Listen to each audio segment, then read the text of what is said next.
Good afternoon students. Last class में हमने स्वतंत्रता से पूर्व की गतिविधियाँ कंप्लीट की थी, जिसमें हमने गांधी जी की रचनात्मक विचारधाराएँ पढ़ी थी, रचनात्मक कार्यक्रम के बारे में बात की थी। आज हम स्वतंत्रता के बाद की गतिविधियाँ जो की गई हैं प्रसार कार्यक्रमों की, उनके बारे में चर्चा करेंगे। तो उसमें फर्स्ट आता है इटावा पायलट प्रोजेक्ट और नेक्स्ट है नीलागिरी विकास कार्यक्रम और सर्वोदय कार्यक्रम। फर्स्ट हम पढ़ेंगे इटावा प्रोजेक्ट के बारे में। तो इटावा प्रोजेक्ट जो था वो स्वतंत्रता प्राप्ति के पश्चात 1948 में इटावा के एक 17 मील दूर माहेवा ग्राम में प्रारंभ किया गया था। और इसके जो प्रणेता थे या इसकी स्थापना जिनकी प्रयासों से हुई वो थे अमेरिकी कैप्टन कर्नल अल्बर्ट मेयर। इन्हीं के प्रयासों से और इन्होंने ही इस प्रोजेक्ट का प्रारंभ किया था और इसकी रूपरेखा तैयार की थी।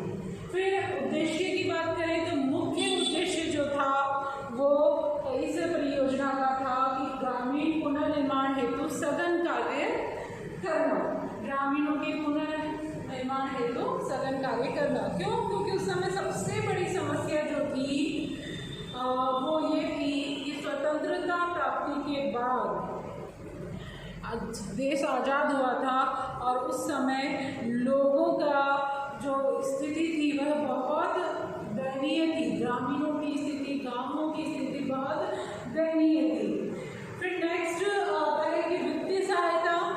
तो इस प्रोजेक्ट को वित्तीय सहायता दो जगहों से प्राप्त होती थी, एक तो उत्तर प्रदेश सरकार के द्वारा और दूसरा अमेरिका के 4 पॉइंट प्रोग्राम से।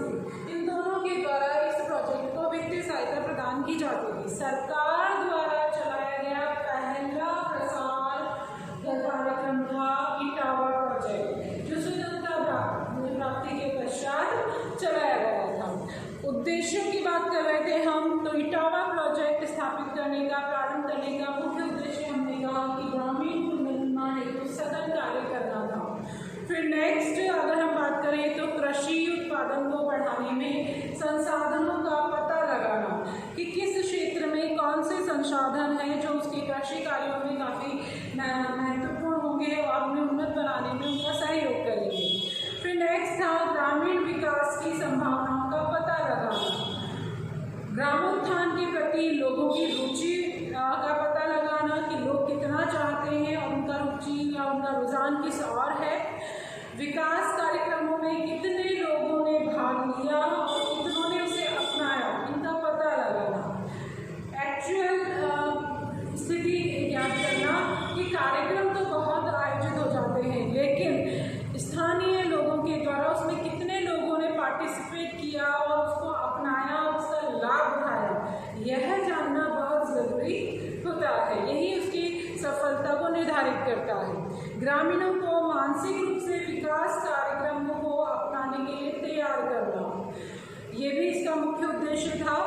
फिर नेक्स्ट है ग्रामीणों के सर्वांगीण विकास हेतु कृषि, पशुपालन, लघु एवं कुटीर उद्योगों को बढ़ावा देना, सहकारिता, सामुदायिक जीवन, समाज सुधार के प्रति लोगों को जागरूक करना, ये मुख्य उद्देश्य जो थे वो इस योजना के, इस प्रोजेक्ट के निर्धारित किए गए थे। फिर नेक्स्ट आती है गतिविधियाँ कि कौन कौन सी गतिविधियाँ इस प्रोजेक्ट के अंतर्गत संपन्न की गई। तो इसमें आता है कि ग्राम स्तर कार्यक्रम यानी कि VLW जिसे हम कहते हैं, ग्राम स्तर कार्यकर्ता, इनकी नियुक्ति की गई जो गाँव के स्तर में रहकर गाँव के जाकर वहाँ का कार्य करेंगे, उनकी देखरेख करेंगे। उसके लिए उनकी कम कार्यकर्ताओं VLW की नियुक्ति की गई। ये कार्यकर्ता गांव-गांव जाकर गाँव में जाकर वहीं रहते थे और वहाँ के एटमॉस्फेयर, वहाँ के लोगों के जो सोच विचार हैं, उनकी जो रुचियाँ हैं,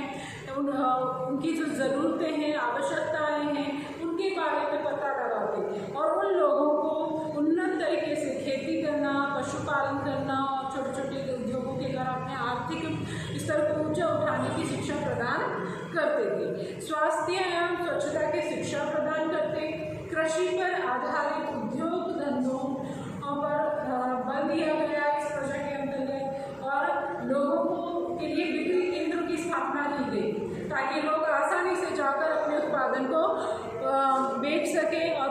लाभ कमा सके और उनका सीधा लाभ मेहनत करने वालों को मिले, कोई बिचौलिया उनकी मेहनत को का लाभ ना उठा सके। इसके लिए बिक्री केंद्र खोले गए ज़्यादा से ज़्यादा।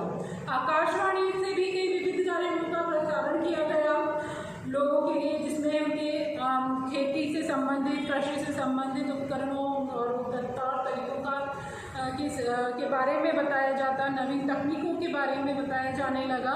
समाचार पत्र पत्रिकाओं के माध्यम से भी देश विदेश के समाचार आदि पहुँचाए गए लोगों तक, और कृषि से संबंधित जानकारियाँ भी ग्रामीणों तक पहुँचाई गई उन सब पत्र पत्रिकाओं के माध्यम से।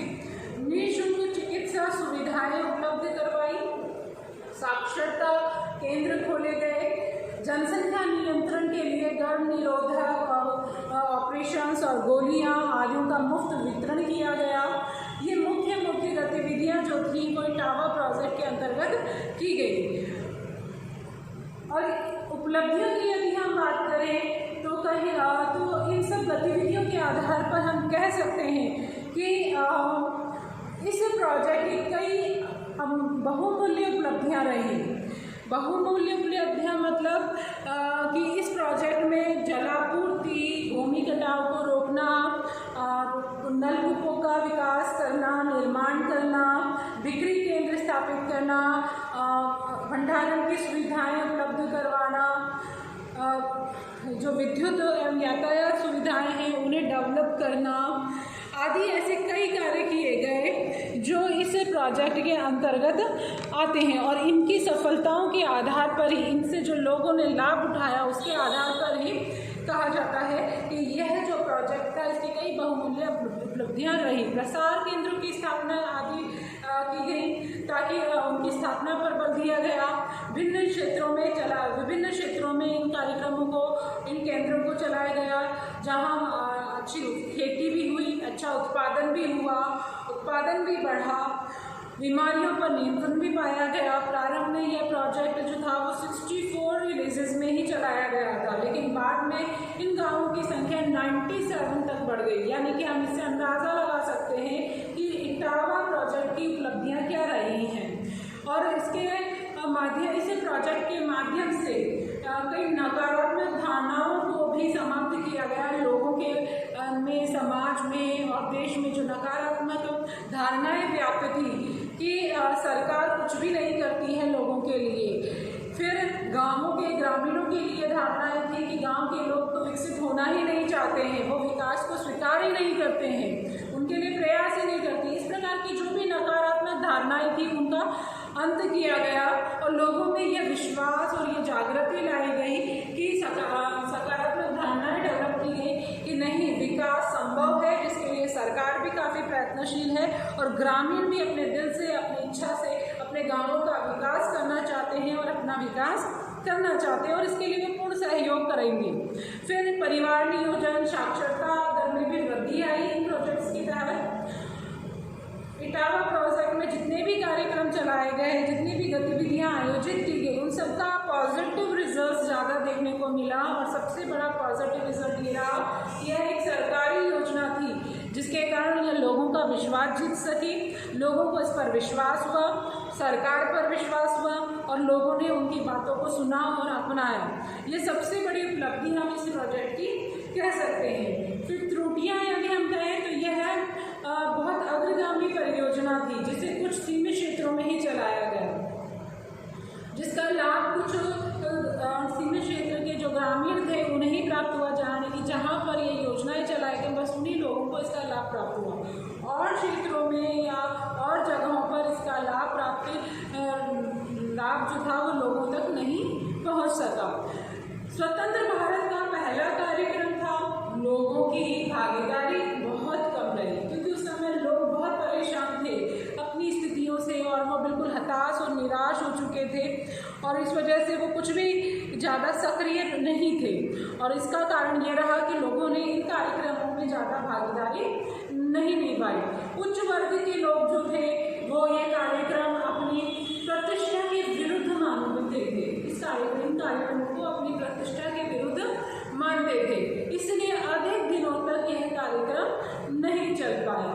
उन्होंने इसमें ज़्यादा भागीदारी नहीं दिखाई, उन्होंने ज़्यादा इंटरेस्ट नहीं दिखाया, जिससे इसका प्रचार प्रसार नहीं हो पाया। पाया और यह योजना चारों तरफ या और ज़्यादा जगहों पर ज़्यादा क्षेत्रों में लागू नहीं की जा सकी। इसलिए यह योजना ज़्यादा दिनों तक नहीं चली, कुछ सीमित क्षेत्रों तक ही सीमित होकर रह गई। इटावा प्रोजेक्ट जो था वो स्वतंत्रता प्राप्ति के बाद का सबसे पहला कार्यक्रम था सरकार के द्वारा चलाया हुआ, और इसके जो रिजल्ट्स आए थे वो बहुत अच्छे आए थे, जिसका परिणाम ये हुआ कि सरकार भी मोटिवेट हुई और लोगों का भी सरकार और इन कार्यक्रमों पर, प्रसार कार्यक्रमों पर विश्वास जागृत हुआ, जिसके कारण आने वाले समय में और भी कई योजनाएं और कार्यक्रम आयोजित किए गए। नेक्स्ट क्लास में अब हम नीला खेल विकास कार्यक्रम के बारे में डिस्कस करेंगे।